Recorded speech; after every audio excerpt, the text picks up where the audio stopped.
Hey guys, the Langbanger. I have another profile for you for the month of March, so this is kind of rare, huh? Normally I post like a video a month anymore. I did Shadow invoked earlier this month. Now I'm going to show you my Salamangreat. So I will say, first and foremost, I think it's absolutely amazing that we got a tier 1 deck inside of a structure deck. I couldn't say how much this deck is overall, but really it's like you can maybe throw like $100 on top of the three structures and pretty much be good to go. I do have a couple more pricier cards, but you will see that this is actually pretty budget friendly. So I could use a whole lot more, you know, cards that other people are using, like Phantasme and Impermanence. So gotta always showcase this awesome Madoff. So um, and I actually have the extra deck inside as well because I actually use this at a regional. So you have two Lady Debug, you have three Spinny, you have three Gazelle, you have three Foxy, you have one Jack Jaguar, one Falco, one Fowl, and then for your hand traps, I have three Ash, and then I have three Veiler. So that's my monster lineup. If one thing I would definitely suggest, if you're not using Fowl, definitely use this now. Um, at least like a one of. I actually couldn't find any more room, but this is actually insane because, I mean, on top of it giving you another body, it's actually another way to chain block. So then your opponent has to have the Veiler, right? So that's just something to keep in mind, but just overall, fairly standard. 3 Ash, 3 Veiler, just generic hand trap, very budget as well. So those are the monsters. Onto the spells. You have 3 Circle, of course. You have 1 Will, you have 1 Sanctuary, 1 Fusion of Fire, and then continuing on, 3 Called by the Grave, 2 Enemy Controller, and 1 Super Polymerization. So, as I said, I use this at a regional, and as you can probably guess, I was really gearing this towards the mirror match because, like, if you think about it again, if you make a meta deck and it costs someone $30 at a minimum to build it, like whether or not that's the best way to build it, but it's like this deck's going to be everywhere. I truly remember this a couple years ago when everyone was using Domain Monarchs. It was absolutely everywhere just because of how budget friendly it was. So this is a really good thing for the game. I can't truly say how I feel on the mirror match yet, but whether it's like very healthy or very skill intensive, or if it's bull crap or anything, but just overall it's nice that people could just drop a low amount of money and be able to play today's game. So I'm using Super Polymerization, so this is good in the mirror match. It's also good against Thunder Dragons, so that's good. 2 Enemy Controllers, so that's probably the only card like you guys are truly questioning, because Called by the Grave is pretty standard. 1 Will, 1 Sanctuary, of course. Enemy Controller, it's actually really neat because like if you summon something and like they do Valor it, you can like Econ, pop it off, take a monster, and then you get that effect. You can also, on your turn, like how a lot of your turns, how you end like with a Link and then Jack Jaguar pointing, you can actually tribute off the Jack Jaguar, and then you can end your opponent's turn. So like if you're playing the mirror match, they're gonna have to have like particular cards to be able to break out of that. So it may seem like a minus at first, but like when their turn just ends and then your turn begins, even though they're getting that monster off, it's really whatever because like they probably weren't able to combo off. So I didn't want to go too extreme with that because it's probably not like the best against every deck. So it's just my reasoning there. Onto the traps, you have 3 Strike, you have 2 Roar, 2 Rage, and then 2 Compulsory Evacuation Device.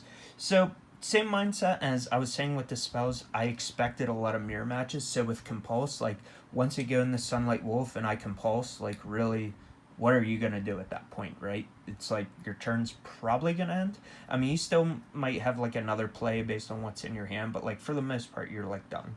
And very rarely, I mean, for the last couple years, I've been going second with like all my decks because I've been using like Kaijus and Time Lords and just non-meta stuff, right? So now I'm actually gearing towards going first. So that's why I'm using Double Rage, Double Roar. So even though you do have ways to dump it to the grave and then like reset or grab it, I actually wanted to hard draw it more frequently as well. So because you can definitely tell, like, if you can get, like, Rage and Roar, and then you begin to, like, it's not like a full loop, but, like, you might be able to get to both again after you have them sad, and then the turn after you might be able to get to both again.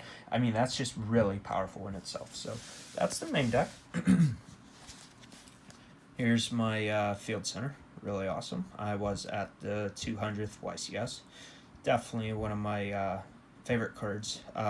Well, Chaos Emperor, the original one, was one of my favorites. This is the new one. It's unfortunate he's the prize card, because I would definitely be using Chaos Dragons if this guy was, very affordable. So on to the extra deck, you have 3 Sunlight Wolf, you have 2 Heat Leo, you have 2 Bailings. So that's the Salamangreat part. I mean, this isn't new at all, but you can see that I'm using 2 different art Heat Leo. I don't even know if anyone, like, noticed that in the structure deck, but it's actually kind of cool, because, like, if you summon one and then you reincarnate Link, like, you can tell, like, the difference between the two. It's not, like, the biggest deal in the world, but, just every little, helper definitely helps. Then you have 1 Update Jammer, 1 Nightmare Phoenix, 1 Borload. So those are all the links. Update Jammer, if you're not using this card, definitely use that, because basically, like, if you have this and then you end up going into Borload can attack twice, so that actually allows you to get through Thunder Dragon boards. So I think that's staple. That's my opinion, though. Then you have 1 Violet Chimera, and then you have 1 Starving Venom Fusion Dragon. So with this, you need 2 dark monsters on the field, except tokens. So with that, I mean, this was just for Thunder Dragons, because I was just scared to death. Just because not being able to, search cards, like, that's kind of scary. And then also to be able to take 2 bosses off the board for nothing, basically. That's definitely something. I mean, you're discarding a card, but it's definitely well worth it. Onto the Exceeds, you have Baguska, you have Abyss Dweller, and then you have 1 Mirage Stalio. Oh, excuse me. So this is where it's a little different, I guess. You may see a lot of people doing 2 Mirage Stalio. That's completely fine. You'll also see people are either doing Abyss Dweller or Baguska. That's also fun, right? I mean, there's nothing right and wrong. I mean, it really comes down to meta and the fact that this was kind of a new deck, and I really wasn't entirely sure what I was going to see. That's why I wanted both, because I figured if I'm playing against, like, Danger Thunder Dragon, which is also very scary, like the boards it can make, I want to have the option to Dweller, but also, like, let's say it's game 1, I don't know what I'm playing against, I'd actually want to go into Baguska a lot of the time, because, like, even in the mirror match, like, this freezes you. Like, it's literally insane. Like, your effects aren't going off, then my turn happens, and then even most of the time, like, you end up pitching discarding Falco Office, and then Falco effect goes off. So, like, there's a lot of, like, thought process to that. But I mean, honestly, like, a lot of people may end up saying, like, okay, if I just want to blind go into a rank 4, Abyss Dweller might be better. And you know what? That's fine. Like, everyone has their own preference and all that. So, I mean, that sort of stuff can change, because people may take out, like, Baguska and add another Mirage Stalio. That's fine. People will also use 2 Bailings. That's also fine. But just remember that you can send your extra deck cards back to the deck with Jack Jaguar. So you can reuse Mirage Stalio if you need to. You can also use Bailings if you need to, because people typically use 3 of that. So, now on to the side deck. And hopefully you guys enjoy this. I don't very often go, detailed into stuff, but it's actually one of the first meta decks I've used in, like, the last few years, so shoutouts to Konami for that. So I have Salamangreat Rage. My thought process on this, like, against decks like Sky Striker, I mean, like, this should just be a blowout, right? I mean, it depends really on the situation, but it's just like, if you have a Sunlight Wolf, you're popping 2. If you have Heat Leo, you're popping 3, right? I mean, that's crazy to me. So even though this is searchable, or, you can grab it, like, from the grave, like, I still wanted to hard draw it, right? But, like, 3 was definitely overkill in the main deck, because you could play against a deck that, it may not totally work against. 3 evenly matched. So, luckily for you budget players, this is being reprinted again. I mean, it's $30. I understand that might be a lot for some people. Totally get it. I wanted this because, like, again, like Sky Striker, and I wanted another card against Thunder Dragon just to help break up the board. 3 Twin Twister, just for like random matchups, I mean, it's always good to have removal. I mean, it goes hand in hand with the rage pretty much.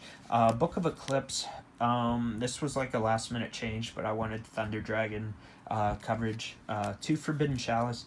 This was more so for like the artifact engines that are going around, because like if they bring out a scythe, like your turn's pretty much ending, right? Like you don't have a lot of, counters to that, so I just wanted to have something. I mean, this is also good. It can allow your guys to beat over some bigger, and then I mean, it's just another Veiler too, right? So that's that. Then you have 2 Pankratops. That's fine if you want to use 3. I actually cut one, and I ended up with a Raccoon. And the reason I did that, because I figured, like, if it gets close to time, this is just a good card, and then it's just going to come out of nowhere, and you're going to gain some life, and then it might win you the game. So you could certainly cut this Raccoon for a Pankratops. And that's pretty much everything. So hopefully you guys enjoyed kind of my thought process and how I think on the deck. I will definitely be at Nationals. It's in my hometown. I'm 5 minutes from the location, so more than likely I will be there. I'm not qualified yet, but I'll do the last chance qualifiers, and at least I'll have a meta deck here to use. So thanks for watching again, guys, and have a good day. Peace.